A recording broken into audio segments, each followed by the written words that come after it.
오늘 변화라는 제목으로 특별히 교재에 있는 8장을 중심으로 해서 함께 하나님의 은혜를 나누겠습니다. 아이를 키우다 보면은 참 신기하다는 생각을 하게 됩니다. 저는 특히 첫째를 키우는 게 참 신기했었는데요. 처음에 그 아이가 아내 뱃속에 생겼던 때가 생생하게 기억이 납니다. 그 잘 보이지도 않는 콩알만한 아기가 그래도 심장이 있다고 콩콩콩콩 이렇게 심장 뛰는 소리를 내는데요. 처음에 그 심장 소리를 들었던 때 그 감격을 저는 아직도 잊을 수가 없습니다. 그 후로도 애가 자라는 모든 모습은 그야말로 경이롭다라고 표현할 수밖에 없습니다. 그 조그만 애기로 나와가지고 그 말도 못하던 애가 처음으로 아빠, 엄마 이렇게 말하는데요. 놀라가지고 와, 아빠라고 했다, 엄마라고 했다 이렇게 얘기를 했죠. 또 엉금엉금 이렇게 기어가던 애가 어느 날 처음으로 두 발로 일어나서 그냥 걸어가는 걸 보면서 와, 걷는다 이렇게 소리치곤 했었죠. 그런데 여러분, 우리의 영도 그렇게 변화되어 간다는 거 여러분 아십니까? 처음에 성령님께서 우리 속에 임하실 때 우리는 그때 영적으로 거듭납니다. 새로 태어납니다. 그거를 중생이라고 하죠. 죽었던 영에 성령님께서 임하시면서 새롭게 되는데 산 영이 되는데요. 그거를 성경에서는 새로운 피조물이 되었다 합니다. 새 영으로 태어나게 됩니다. 그리고 그때부터 우리의 영은 마치 아기처럼 점점 자라나게 됩니다. 믿고 회개하고 또 거듭나서 의롭게 되게 되면요, 그 다음부터 성화의 과정을 거칩니다. 성화의 과정을 거쳐서 온전히 거룩한 영화에 이르게 됩니다. 이 과정을 신학 전문 용어로 구원의 서정이다 합니다. 구원의 서정.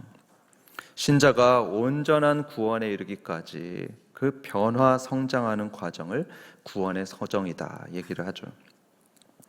그런데 이런 성장 과정을 누가 이끄시냐 하면은 바로 성령 하나님이 이끄십니다.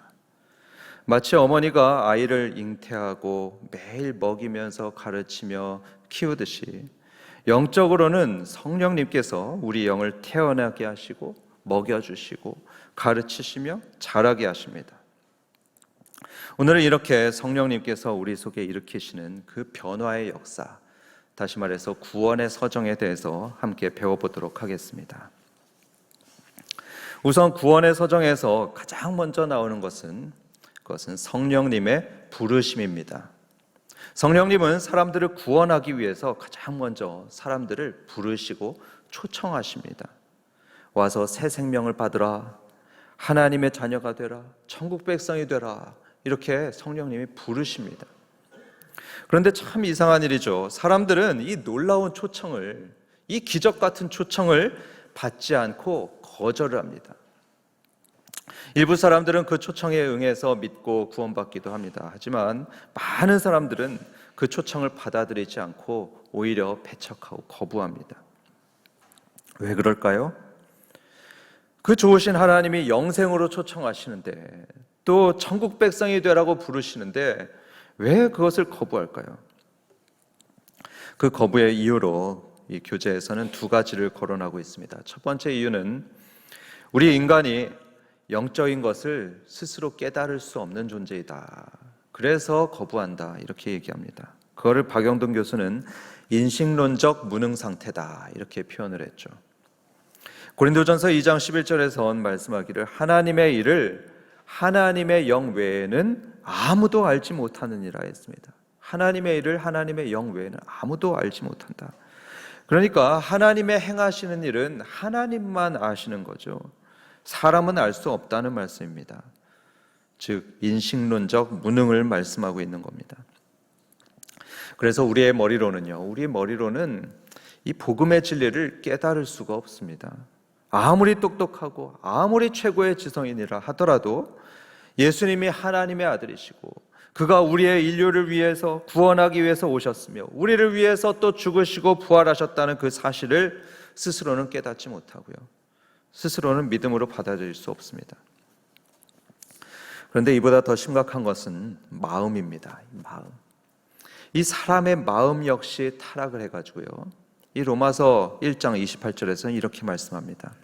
로마서 1장 28절, 또한 그들이 마음에 하나님 두기를 싫어하매, 이렇게 하죠. 이 사람의 마음이요, 속에다 하나님을 두기를 싫어한다고 합니다. 하나님을 싫어하다, 이 죄로 어두워진 마음은 마치 바퀴벌레 같아가지고 빛이신 하나님을 싫어합니다. 하나님을 싫어하다 보니까 하나님의 초청도 받아들이질 않죠. 즉 복음도 거부하는 행위로 이어지게 되었습니다. 이해하기 쉬운 예를 하나 들겠습니다. 어떤 분이요, 그 유명한 상담가 박창욱 씨를 상당히 싫어한다는 것을 들은 적이 있습니다. 박창욱 씨 아시지 않습니까? 예, 그 사람을 상당히 싫어한다는 걸 들은 적이 있죠. 이상하지 않습니까? 그렇게 재밌고 또 강의도 잘하는 사람을 왜 싫어할까요? 알고 보니까 그분은 박창욱 씨를 보기만 해도 과거에 너무 싫어했던 누군가가 머릿속에 떠오른다고 합니다. 싫은 마음이 속에서 드니까 이 김창욱 씨의 좋은 말씀도 안 들으려고 하고요. 이 김창욱 씨가 TV에 나오면요, 그 채널을 돌려버린답니다. 부인이 당시엔 이거 좋은 말씀인데 들어봐, 이렇게 말하는데요, 그래도 완강하게 거부하고 그걸 안 들었다고 합니다. 이렇게 사람들은 한번 마음에 싫다는 감정이 들어오게 되면요, 그 감정이 자리 잡으면 그 사람의 어떠한 좋은 면도 보지도 않고 그 사람의 모든 걸 거부하곤 합니다. 그런데 인간의 하나님께 대한 태도도 마찬가지입니다. 타락한 이후 인간의 마음엔 하나님을 싫어하는 감정이 자리 잡았습니다. 깊이 그런 싫어하는 감정이 자리 잡았죠. 그러니까 그 하나님의 초청의 메시지가 들릴 때 인간은 그거를 회피해 버립니다. 하나님의 진리의 빛이 비칠 때 그 빛을 억누르려고 합니다. 그래서 박영동 교수는 이렇게 말을 했습니다. 복음의 진리를 믿지 않는 것은 단순히 머리의 문제가 아니라 근본적으로 이 마음의 문제다. 하나님과 원수된 이 마음이 하나님께 대한 지식과 그 증거들을 결사적으로 거부하고 있는 것이다. 이렇게 얘기를 했죠. 그렇기 때문에 우리는 믿지 않는 사람에 대해서 단순하게 이성적으로 접근할 게 아닙니다. 그런 사람은요, 어떠한 논리적인 설명이나 어떠한 증거를 들이대도 이 마음의 문제, 영적인 문제가 풀리지 않으면 믿음을 가질 수가 없습니다. 두 번째로, 하나님을 믿지 못하는 데에는 악한 영의 방해도 한 몫을 하고 있습니다. 예수님이 말씀하셨던 그 씨 뿌리는 자의 비유를 보면 돌밭에 뿌려진 씨가 있죠. 그 돌밭에 떨어진 씨를 뭐가 먹어버립니까? 새들이 와서 먹어버린다고 하죠. 마찬가지로 복음의 씨가 사람들의 마음에 떨어질 때에 누가 그걸 빼앗아 가냐 하면 악한 영이 그것을 빼앗아 가버린다고 합니다. 복음이 사람들 마음속에서 믿어지지도 않도록 또 자라나지도 않도록 그 악한 영이 역사한다는 것이죠. 이렇게 타락한 지성과 마음 그리고 악한 영의 역사 때문에 사람들은 성령의 부르심을 거부하고 믿지를 못하고 있습니다. 여러분, 만약에 여기서 얘기가 끝난다면 이건 정말 비극적인 얘기죠. 왜냐하면 기껏 예수님이 사람들을 위해서 고난당하시고 죽으시고 부활하셨는데, 그래서 그걸 믿음으로 받기만 하면, 그 복음을 믿기만 하면 구원받을 수 있도록 구원의 길을 여셨는데, 근데 정작 사람들은 마음이 타락하고 이성이 타락해서 그 복음을 믿지도 않고 받아들이지도 않고 있으니 이건 정말 비극이 아닐 수 없습니다. 하지만 하나님께서는 사람을 이대로 내버려 두시지 않았습니다. 하나님의 초청을 거부하고 있는 우리에게 성령님께서 개입하셔서 우리가 구원받을 수 있도록 도우신다고 하는데요, 그것을 웨스트민스터 신앙고백서 소요리 문답은 이렇게 말씀하고 있습니다. 30문에서 이렇게 얘기를 하죠. 성령님은 효과적인 부르심을 통해 우리 안에 역사하는 믿음을 주시고 그로 인해서 우리를 그리스도와 연합시켜서 그리스도께서 획득하신 구속을 우리에게 적용하십니다. 여기 보면 성령님께서 효과적으로 부르신다고 하죠. 이 말은 구원받기로 택한 사람을 확실하게 부르신다는 의미입니다. 그리고 그 부르심을 통해서 우리 속에 뭘 주시냐 하면 믿음을 주신다, 이렇게 하죠. 성령님께서 사람의 마음속에 믿음을 주십니다.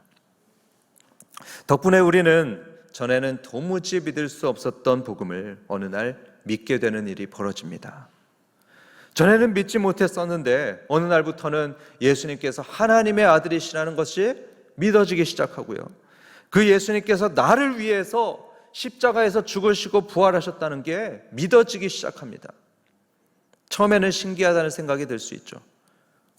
내가 믿음이 생겼네? 이렇게 생각할 수 있는데요, 그런데 여러분, 그게 사실 누가 믿음을 준 거라고 했습니까? 성령님께서 믿음을 주신 겁니다. 성령님이 우리 속에 믿음을 주시고 거듭나게 하신 거죠. 성도 여러분, 우리가 예수님을 믿게 된 것은 전적으로 성령님의 은혜라는 것을 믿으시기 바랍니다. 성령님께서 우리 안에 새 생명의 역사를 일으키신 것입니다. 이렇게 성령님은 택하신 사람들에게 믿음을 주시고 나서 그 다음에는 어떻게 하시냐 하면 믿는 그들에게 회개의 은혜를 부어주십니다. 죄와 잘못을 회개할 마음을 부어주십니다. 이 회개란 거 아마 여러분들도 다 경험해 보셨을 겁니다. 성령님께서 진짜 회개의 은혜를 주시면요, 특별히 처음 믿을 때 어떤 일이 벌어지냐 하면요, 그냥 입으로만 잘못했습니다 이렇게 고백하지 않습니다. 그냥 밋밋하게 그냥 잘못했어요 이렇게 고백하지 않고요, 대개는 일반적으로는 콧물 눈물을 다 쏟으면서 통회 자복하면서 회개합니다. 왜 그럴까요? 왜냐하면 그때 성령님께서는 우리의 어두운 마음을 비추셔서, 우리의 그 깊이 어두운 마음을 비추셔서 과거의 죄들이 막 생각나게 만드십니다. 그러면서 생각나게 하시면서 내가 얼마나 더러운 죄인인지, 또 그동안 얼마나 하나님의 원수로 살아왔는지를 처음으로 깨닫게 하시면서 보통은 두 가지 마음이 들게 됩니다. 내 죄가 너무 부끄럽고 죄송한 마음, 그리고 나 같은 죄인을 위해서 예수님께서 죽으셨다는 그 고마운 마음, 이 두 가지 마음이 들면서 펑펑 울기 시작합니다. 그런데 이런 회개의 마음을 누가 주신다고 했습니까? 바로 성령님이 주시는 것입니다. 그리고 회개의 다음 단계에 대해서 소요리 문답 32문에서는 이렇게 설명합니다. 32문 보면 효과적으로 부르심을 받은 사람들은 이 생에서 칭의와 양자와 성화와 그것들에 동반되거나 흘러나와 이 생에서 누리는 여러 은덕에 참여하게 됩니다. 여기에 칭의, 양자, 성화 이런 얘기가 나오는데요, 이건 마치 한 가정에 아이가 입양되는 거 있지 않습니까? 입양될 때 그 아이가 경험하는 과정하고 아주 비슷합니다. 아이가 고아원에서 한 가정에 입양되면 무슨 일이 벌어집니까? 먼저 법적으로 그 가정의 자녀가 되는 일이 있죠. 법적으로 자녀가 되고요, 그래서 그 집에 가게 되면은 그 다음부터 그 집의 아들, 그 집의 딸의 대접을 받게 됩니다. 그리고 그 다음부터 그 가정의 문화도 배우게 되고 가치를 배우면서 자라나게 되는 것이죠. 마찬가지로 사람이 믿음을 가지게 되면 그 후에 하나님으로부터 칭의, 다시 말해서 법적으로 자녀의 의롭다함을 받게 되고요, 다음으로 양자, 다시 말해 하나님의 자녀가 됩니다. 그리고 성화의 단계에 가서 그는 거룩하게 만들어져 가게 됩니다. 그렇게 하나님의 아들과 딸이 되었어도 우리는 부족한 것이 많이 있죠. 그렇기 때문에 성령님은 믿는 성도들 속에서 때로는 가르치십니다. 그리고 또 때로는 꾸짖으시고 또 바른 길로 인도하시면서 성도들이 점점 더 거룩하게 되도록 성령님은 만들어 가십니다.